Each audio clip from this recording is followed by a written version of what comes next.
Bonjour. Welcome to a new episode of So French, a podcast about the twists and turns, intrigues and insights to all things French. Every 2 weeks we select the best, most interesting and fascinating of French news stories, all brought to you from our studio in the heart of Paris. My name is Stefan de Vries. And my name is Sara Bertilsson. And this week we'll talk about the French president refurbishing his cabinet, bringing out some stored away pieces. We'll also bring you the latest from the world of football scandals and a So French word of the day with our contributor Maud Descamps. But first, there are now 7 and counting.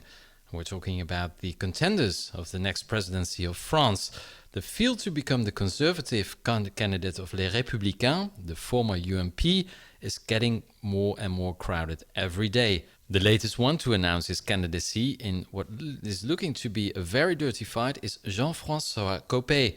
He declared his candidacy on French national TV on Sunday. Je serai candidat à cette élection parce que, après 18 mois de silence, des années d'engagement, j'ai écrit un livre.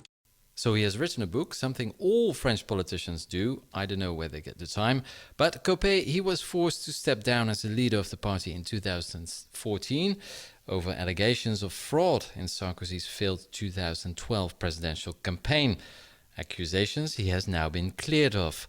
The announcement is a fresh blow to the now party leader Nicolas Sarkozy, who just minutes earlier on a rival channel said that uniting the Les Républicains would be difficult but necessary to win the 2017 election. Now, who's on the list already? It's Jean-François Copé, it's also Alain Juppé, the former Prime Minister, and another former Prime Minister, François Fillon. There's also Hervé Mariton, he is a very right-wing and conservative of the Conservatives, Frédéric Lefebvre, a former spokesperson, and Nadine Morano, the only woman in the list, and Jean-Frédéric Poisson. So these are the 7 who declared their candidacy already, and the party's leader, that's former President Nicolas Sarkozy, has yet to confirm whether he will be standing in the primary. A couple of months ago, he thought that it would be a home run, that it would be very easy for him to win the primaries, but he's becoming less and less popular in his own party every day. And the list is far from complete. There's also Bruno Le Maire, a relatively young politician who finished a strong third in elections for the party's presidency in November 2014. And there's also Nathalie Kosciusko-Morizet, also known easier as NKM. She almost became a mayor of Paris in 2014, and probably she will be a candidate. And the primaries are scheduled for November 20th and 27 later this year. Opinion polls in France show that Bordeaux Mayor Alain Juppé, who is already 70 years old and who was France's prime minister between 1995 and 1997, that's over 20 years ago, when Jacques Chirac was a president, is probably the winner of the primaries. But it's a poll, so everything can change. So this is the situation at the right. It's very crowded, but the situation at the left is not much better.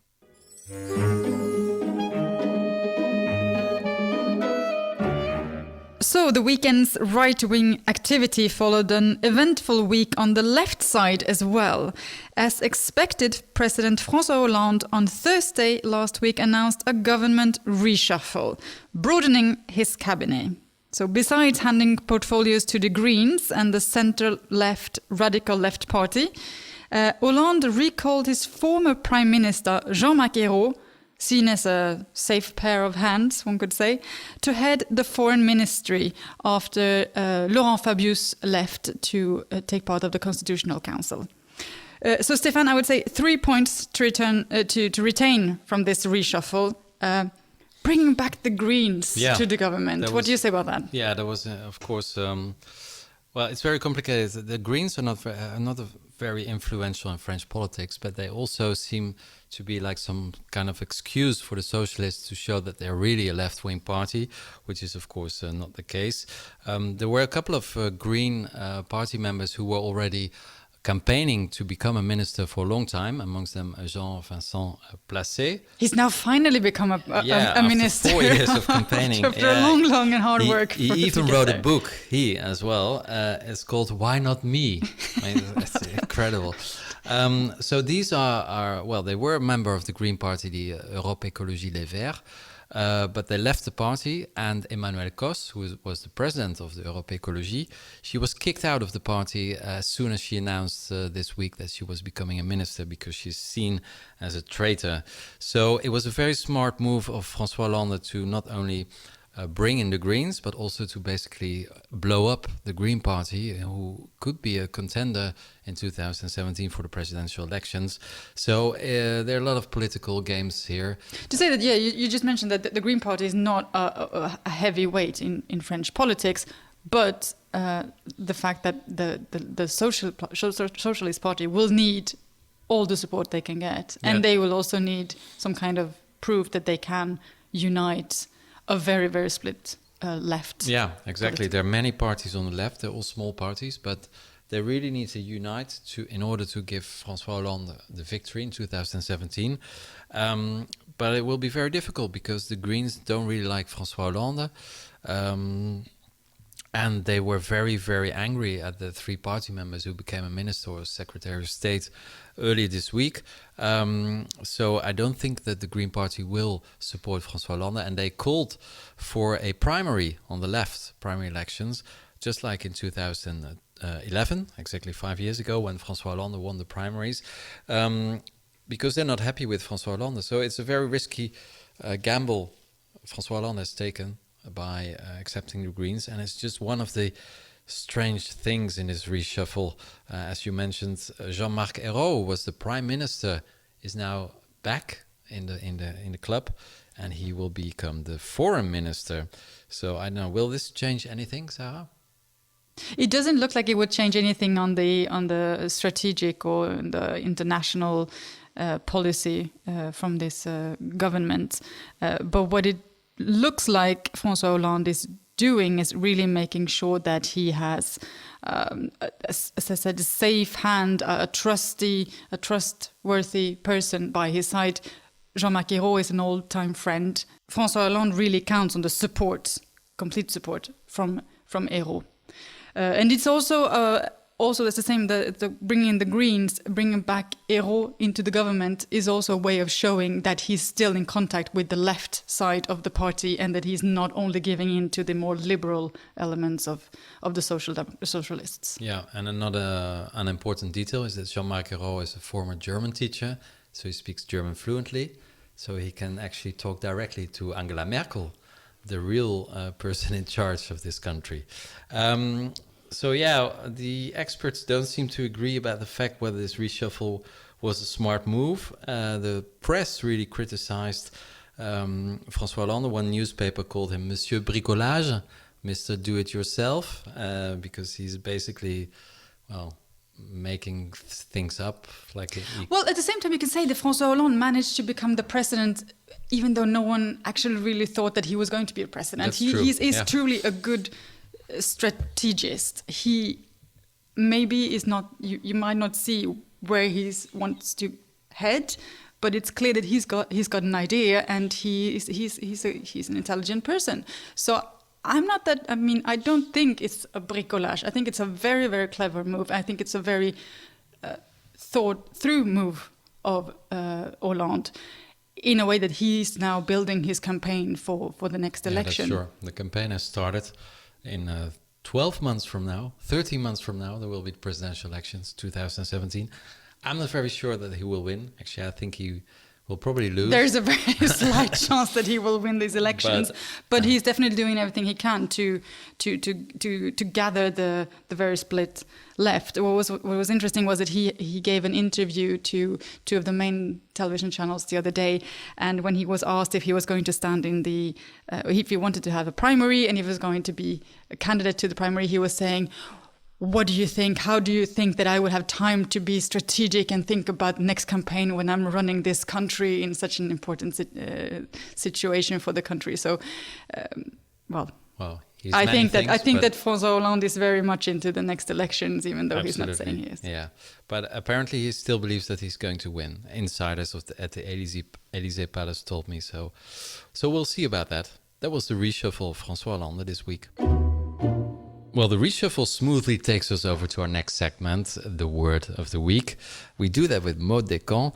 Every episode of So French, she will teach us a French word that has been in the news recently. And today, Maud, bienvenue, you choose? Hi, Stefan. The word of the day is remaniement. Remaniement. Remaniement, which means reshuffle. Okay.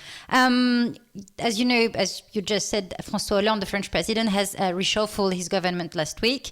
10 new ministers have entered the government, and this reshuffle came, well, with its share of surprises, like the comeback of the former prime minister, Jean-Marc Ayrault, who replaced Laurent Fabius as foreign minister. So what I did is I tried to understand the proper meaning of the word remaniement. Yes. Does it mean redoing something exactly the same way or redoing something differently?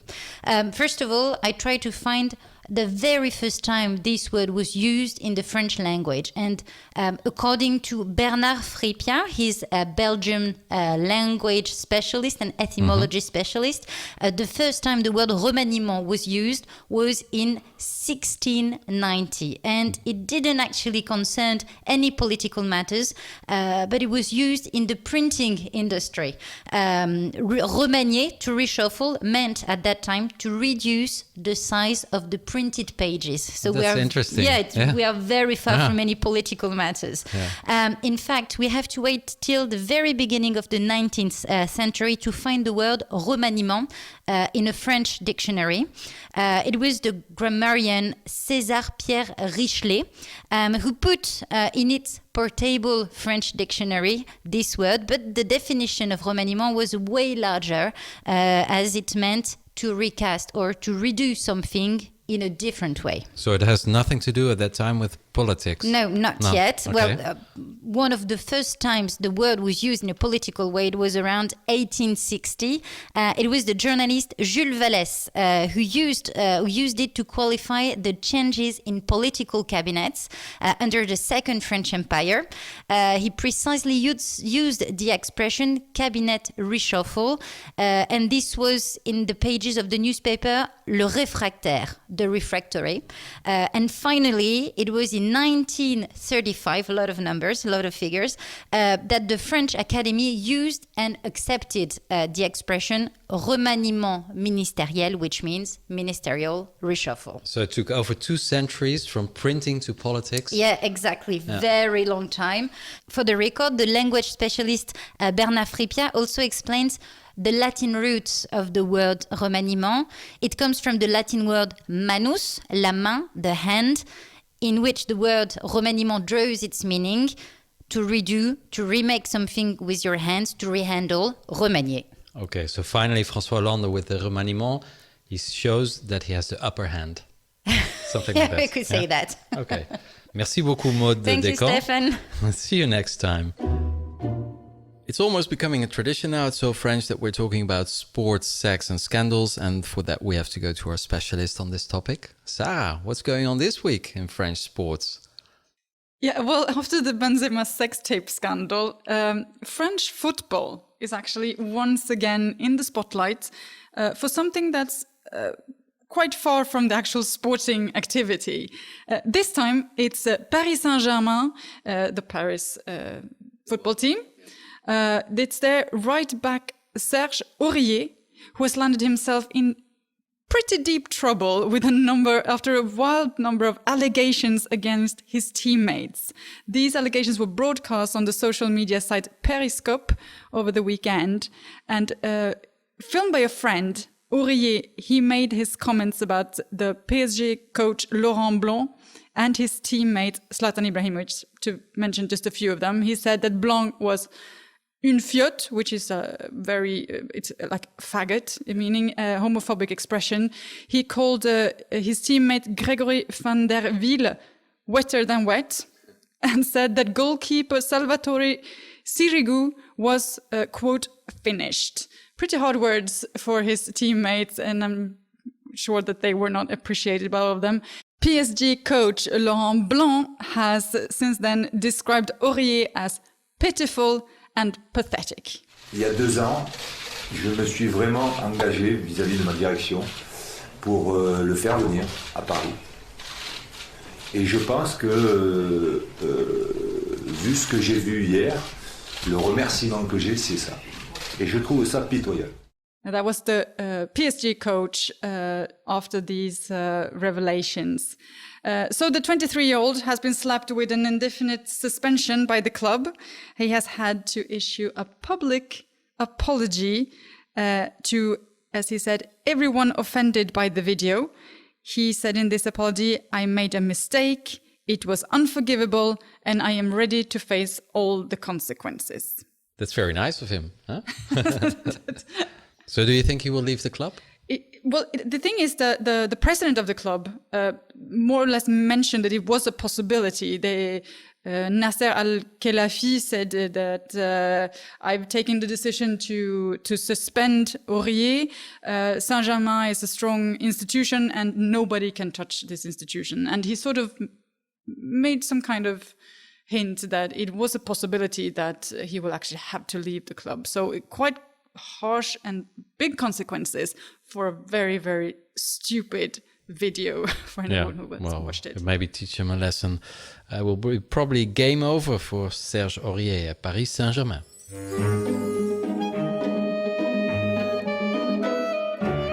And finally, last weekend, it was Valentine's Day, celebrated here in France as everywhere else, but maybe not with the same intensity as in some other countries. And maybe Paris is still being the capital of romance. And for the occasion, French regional press ordered a poll to see which song is the French favorite love song. Sara, what are the results? It was a quite classical list that came out of that poll. Turns out top of the French love songs for the French people is L'hymne à l'amour, Edith Piaf. Tant que l'amour inondera mes matins, tant que mon corps frémira sous tes mains. 1950 that song came out, but it is the favorite song of almost 26% of the I've never heard French. it. But you definitely heard the next one. Jacques Brel, Ne me quitte pas. Of course. Has been remade and by loads of other singers as well. 24% find it the best love song. And another Jacques Brel song actually on third place, Quand on n'a que l'amour, 20% think that is the best love song. Well, technically he's Belgian, so, he sings in French. He sings in French. I think that was the whole idea of the song. And, French, they always consider Jacques Brel as pretty much a French person. Worth noting in this poll is that the L'hymne à l'amour, Edith Piaf song, was more popular with the women. Men preferred, apparently, Ne me quitte pas by Jacques Brel. I don't know what to read into this story. Maybe they're more afraid that their wives leave them. I don't know. I'll leave that to the or maybe the they have better to... musical taste than women. That's an opportunity as well. I don't know. Do you have a favorite love song, French love song, Stefan? Well, it's a very old song I like very much. It's Je t'aime moi non plus by Serge Gainsbourg and his then lover, Mistress Jane Birkin. I think it's almost over 50 years old as well. I really like it. And how about you, Sara? I don't know. I have a Dominic A song that I like pretty much. It's called Je t'ai toujours aimé, which I think is a nice one. I don't know if it's my favorite love song ever, but it's definitely a good one. Où je cache chaque nuit le plus précieux de mon magot. And with that love song, we'll wrap up this episode of So French. You can follow us on Twitter on @SoFrenchNews. And if you have any questions or suggestions, send us an email. Our address is sofrench@sofrench.news. And don't forget to subscribe to our podcast. You can do that in iTunes or in SoundCloud, or to share So French with all of your friends on Facebook and on Twitter. We'll be back in 3 weeks. So not 2, because Sarah's going to Japan. Lucky you. We'll be back then in 3 weeks with a new episode of So French. We hope you'll join us then. Thanks for listening. Au revoir. revoir.